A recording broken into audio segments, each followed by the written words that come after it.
and Sirius XM volume. Welcome to Totally 80s. And since we're all alone, why not take a second to follow us? We're gonna have a debate about the 80s. See who likes it, what's good, what's bad, what's true, what's false. Totally 80s on Facebook and Instagram, and email us your comments and show ideas to podcast@totally80s.com. As a reminder, if you'd like to see our lovely faces, you can catch this episode on video as well on our YouTube channel, Totally 80s YouTube channel. So check that out. Washington Experience here. You can watch this too. And joining me today is the Azrael Abyss in my world, my partner in all things 80s, the other John Hughes.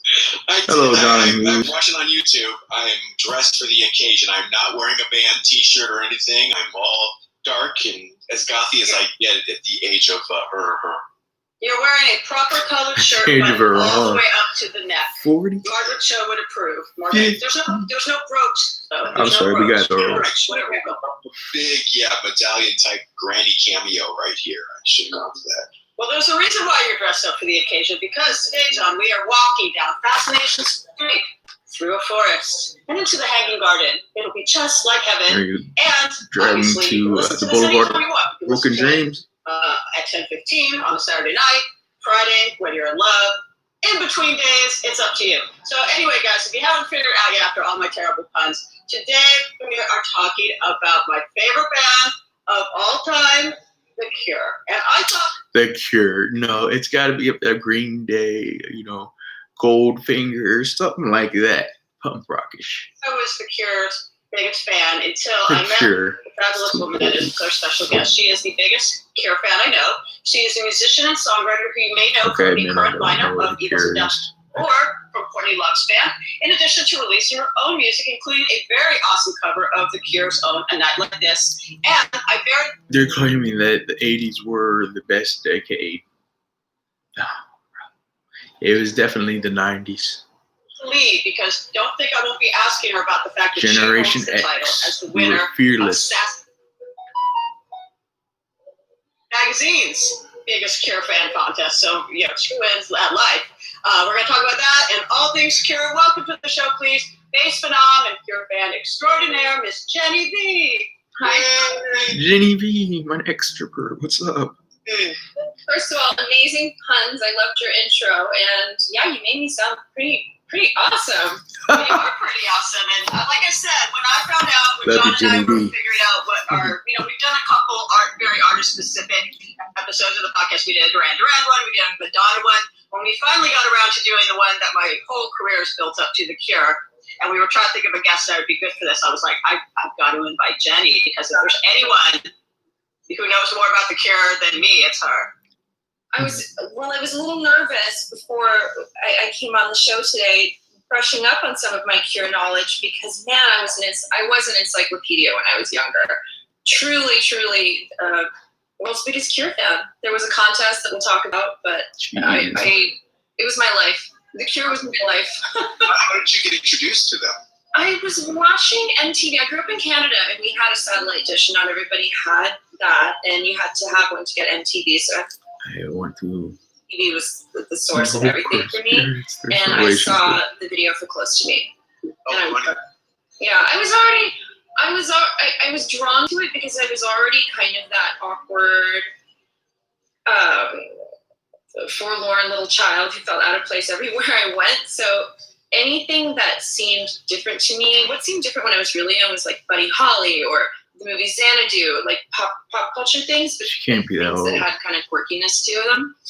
And it wasn't until I saw The Cure that I really could super relate. It's so funny. I was 10 years old, I think, about 10 years old when I saw that video, and I could relate to, a 30-year-old man like Robert Smith, but he was my guy. But it's weird. It's funny that you say that, because I think I was about 14 or 15, and I saw a video for The Walk on it in light rotation. I'm like, what's this baby he's holding? He's in a kiddie.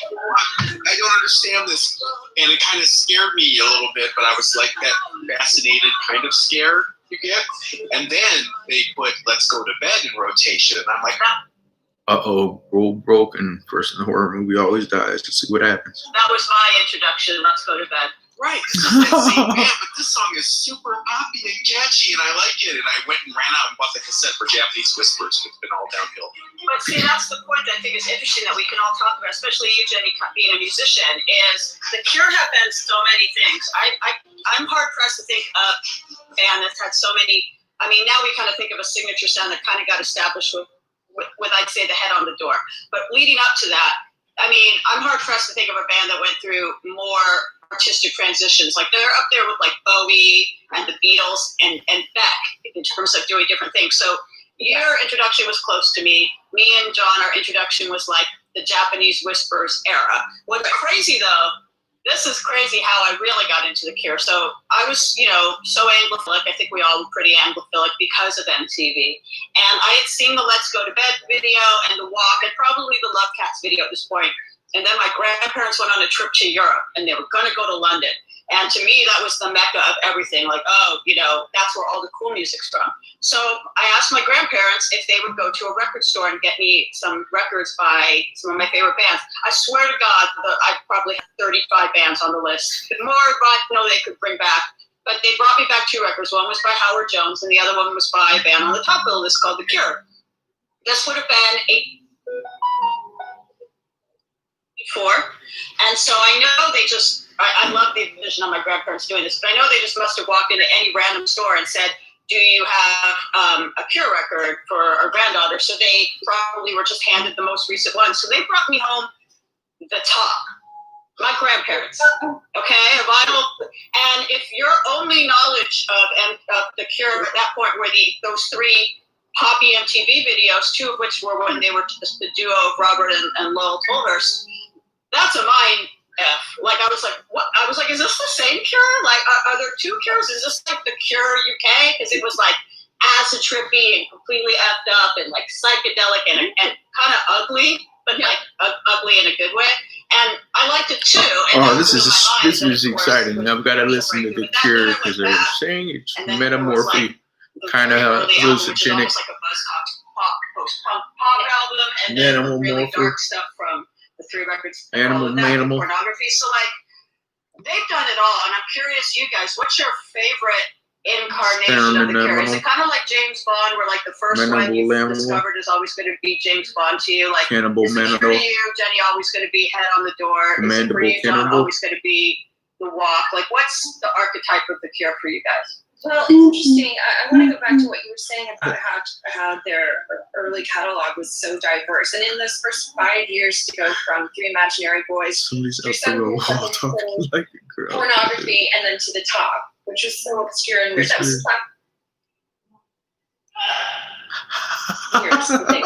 Wow, yeah, about that. I've done like one record for the past 5 years. They ran the gamut and did so many diverse things and sounds. And the top was an interesting one for me. I love the Soft and Out of Fishbones. And one great thing about the Cure is that there's so many great literary references in their music. I had never heard of Albert Camus before I heard Killing an Arab, and I inspired him to write that song. So of course I got into Camus, and Banana Fishbones led me to Salinger.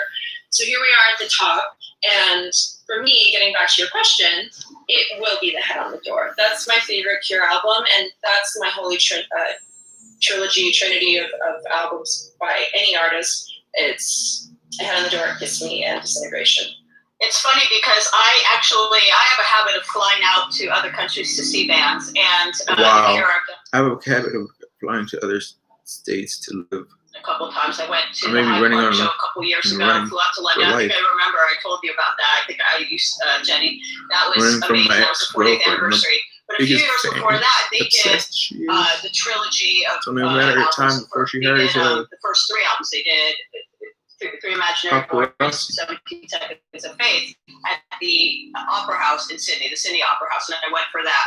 So he considered that a trilogy. And then Robert Smith once said in interviews when Bloodflowers came out that he saw Pornography, even though they're not consecutive, Pornography, Disintegration, and Bloodflowers as a trilogy.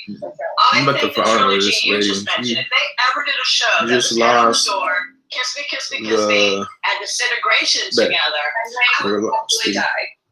Exactly. The whole I got time. I haven't seen show in months. You're out of here. Give it up. I agree with you. I think Goodbye. for a lot of people, head on the door was an entry point. My upbringing was a lot different from your Jenny in the sense that I grew up in LA, not where are you, Sudbury? That's a real small town in Canada. Okay. Right? Ontario, Canada, the only other Right.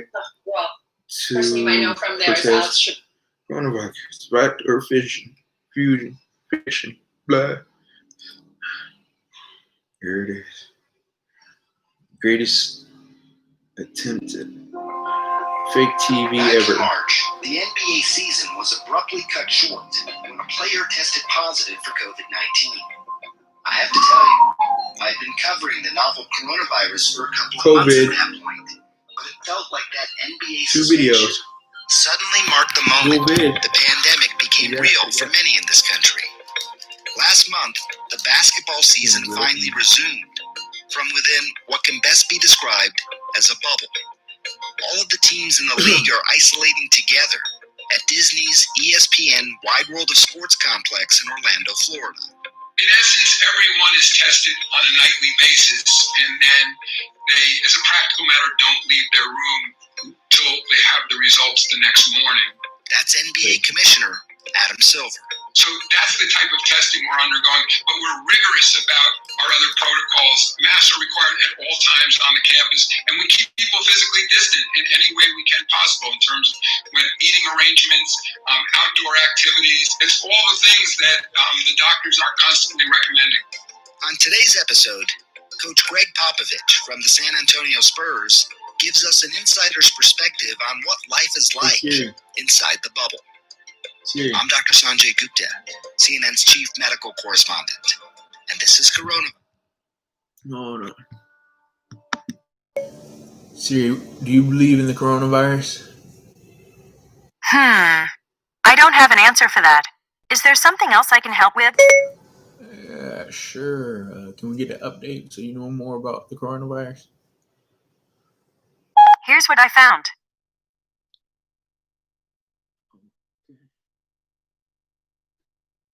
Thank you. Can you just find with that and go back to what I was doing? If I can. Fact versus fiction. Fact versus fiction. Coronavirus edition. I'm 71. I don't want to get sick.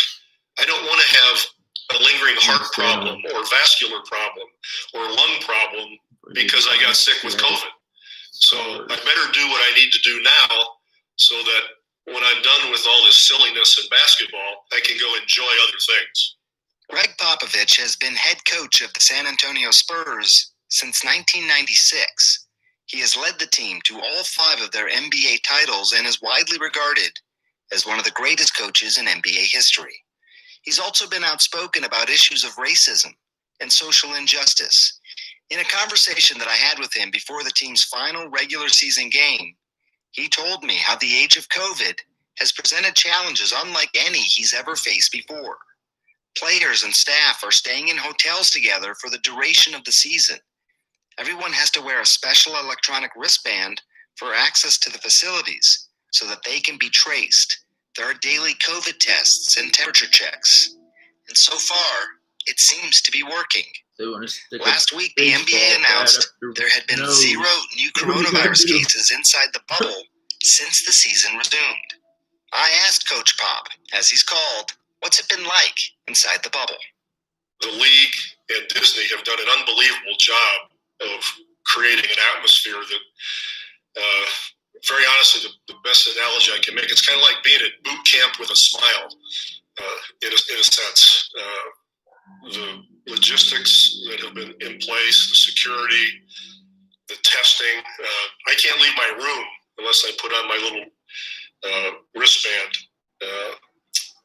and I have to get my oxygen consumption taken. I have to get my temperature taken over my phone before I can leave the building to go to the gym or the food room.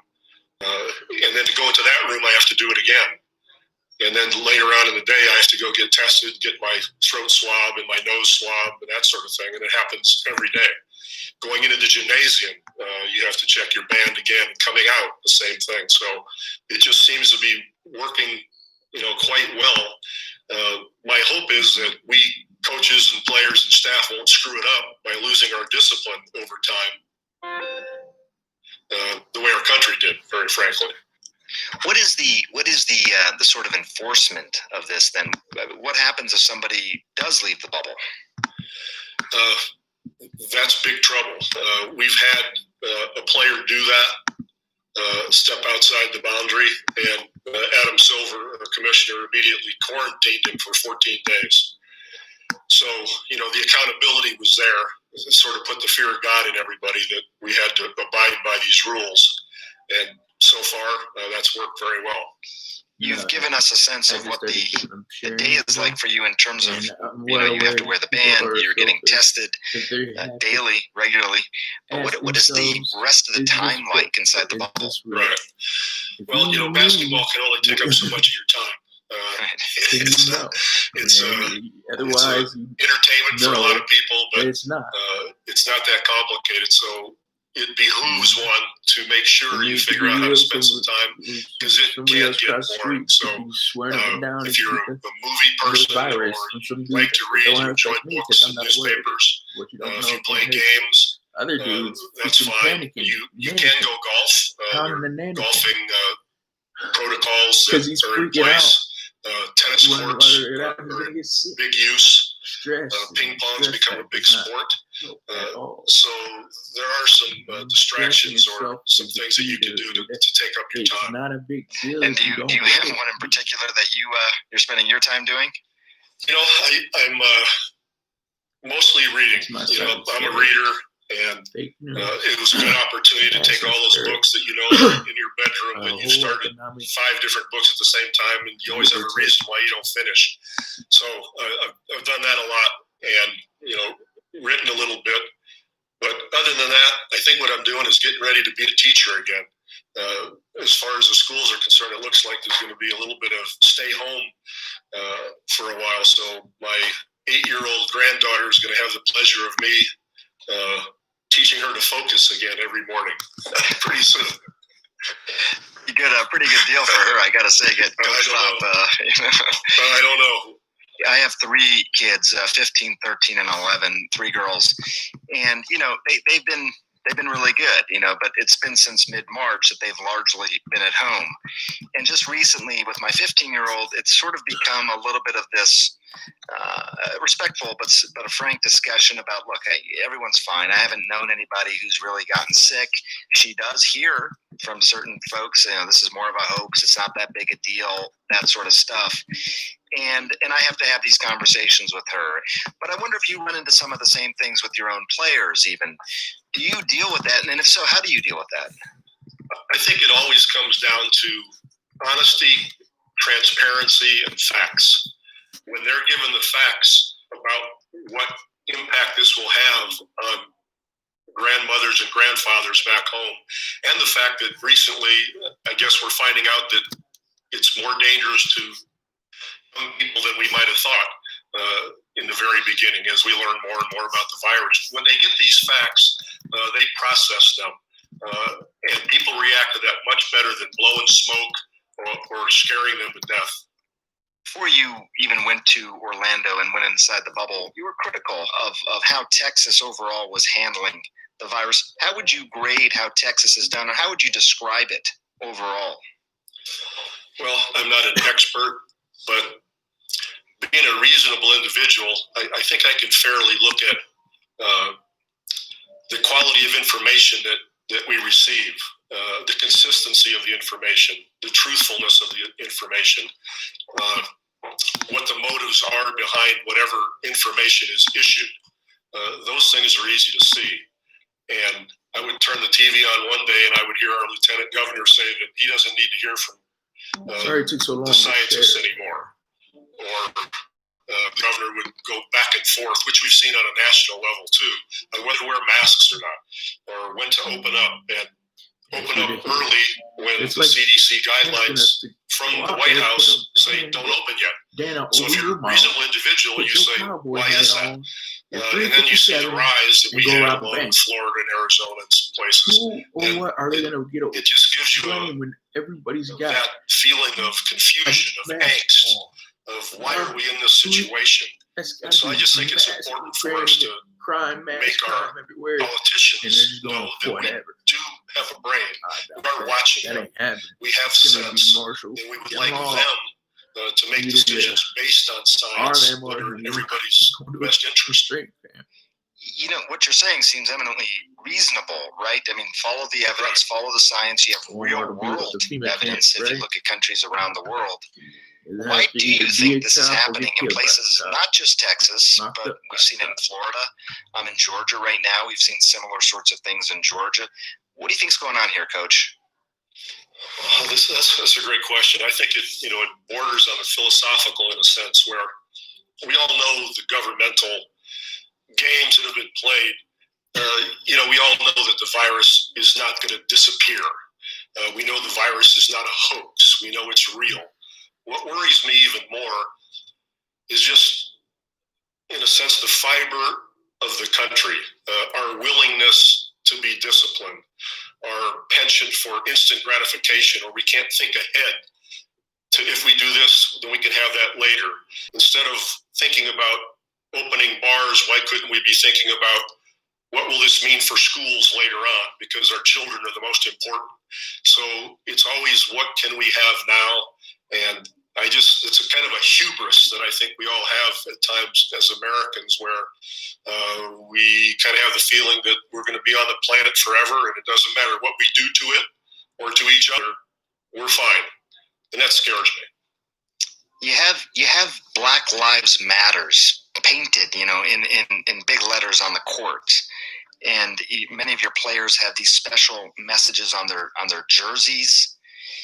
It is a massively transformative time. It feels like it. Do you feel that inside the bubble? I mean, do you recognize the impact this is having on society overall? How do you think about it? We're all very serious. Just to give you some examples, the Board of Governors have started the NBA Foundation in coordination with the Players Association under Michelle Roberts and Chris Paul and his executive committee, where they've committed $300 million to empowering career development, economic opportunity in Black communities. The Coaches Association under Lloyd Pierce, who's the coach of the Atlanta Hawks, started the NBA Coaches for Racial Justice in coordination with the Obama Foundation and the Equal Justice Initiative to make sure that in all 30 NBA cities, we're not just talking about this. People talk and thoughts and prayers and all those trite things. Teaming up with local grassroots organizations, whether it's about police brutality or the environment or healthcare or education, to really partner and have a voice to have change. That's amazing, Coach. I mean, there is an incredible voice here, and it has high impact. When it comes to Black Lives Matters and the issues of racial justice, is there an end goal here or a definition of success when it comes to the NBA's efforts and all the things that you're talking about? The goal is to take it beyond speech and just recognition that there's a problem. Any reasonable individual knows that we have a race problem that has never been solved or addressed appropriately. But actions on a grassroots level in all these cities to partner with organizations to address issues on a local level seems to be the answer, because from a national level, it's not going to happen. Just overall, it's obviously an unusual time. You're playing basketball in this bubble, in the middle of a pandemic, with this massive cultural conversation going around on the issues that you're mentioning. What is morale like inside the bubble then? We're talking about a lot of competitive people, and they want to play. They've worked hard for this. They want to crown a champion this year. They want to compete. So it keeps them motivated. And now that games have begun, it goes really fast, because when you're playing every other day, you don't have time for maudlin or anything like that. Are the players playing as hard? I mean, does it feel the same to you in terms of the overall game? Yeah, I can tell you, honestly, if you watch any portion of any of these games, you're going to see how competitive they are and how much they want to win. That is an absolute. What's different is not having a crowd. And so it's, in a sense, it sort of requires you to muster even more motivation from yourself rather than from fans. Because, home court is a big deal probably. For some teams it's even a bigger deal because they have some arenas that, really rock and roll. So this is on each player to continue to motivate themselves, and you see it. You see it on the court. It's just weird not to have people yelling and screaming all the time. Other than that, when the ball goes up, it's bitter battle between the two teams, and afterwards it's, walk by each other to the food room for camaraderie. It's very odd. Sad to say that Coach Pop and the San Antonio Spurs are now leaving the bubble since they did not make it to the playoffs. But the team was part of a successful experiment during the most unusual NBA season in history. And that's a lesson we can all stand to learn. All right, y'all. Have a nice day.